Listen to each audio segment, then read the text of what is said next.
महत्वाची बातमी, शिवस्वराज्य यात्रेत जयंत पाटील चांगलेच संतापल्याचं पाहायला मिळालंय। उमेदवाराचं नाव जाहीर करा अशी मागणी कार्यकर्त्यांनी केली। त्यानंतर कार्यकर्त्यांची मागणी ऐकून पाटलांनी थेट भाषण सोडलं आणि ते निघाले।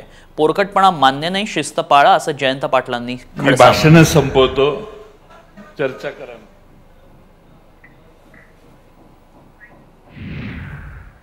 असं आहे की असा पोरकटपणा जर करणार असाल तर सगळ्यांची भाषणं झालेली आहेत।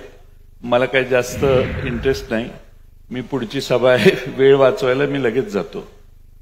तुम्ही या ठिकाणी गोळा झालात, मगासपासून भाषणं चालू आहेत। महत्वाची आणि मोठी बातमी आहे, जामखेडमध्ये सीआरपीएफ केंद्रावर राजकारण झालंय। आमदार रोहित पवारांकडून लोकार्पणाचं आयोजन करण्यात आलं। लोकार्पण सोहळ्याला प्रशासनानं परवानगी नाकारली आहे। रोहित पवार समर्थकांकडून घोषणाबाजीही करण्यात आली आणि ठिय्या देखील देण्यात आलाय।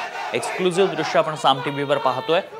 रोहित पवार समर्थकांकडून जोरदार घोषणाबाजी करण्यात येते। जामखेडमध्ये सीआरपीएफ आमदार रोहित पवारांकडून लोकार्पणाचं आयोजन करण्यात आल्याचं पाहायला मिळालं होतं। सोहळ्यात प्रशासनानं परवानगी नाकारली आहे, त्यामुळे हा वाद उडाला।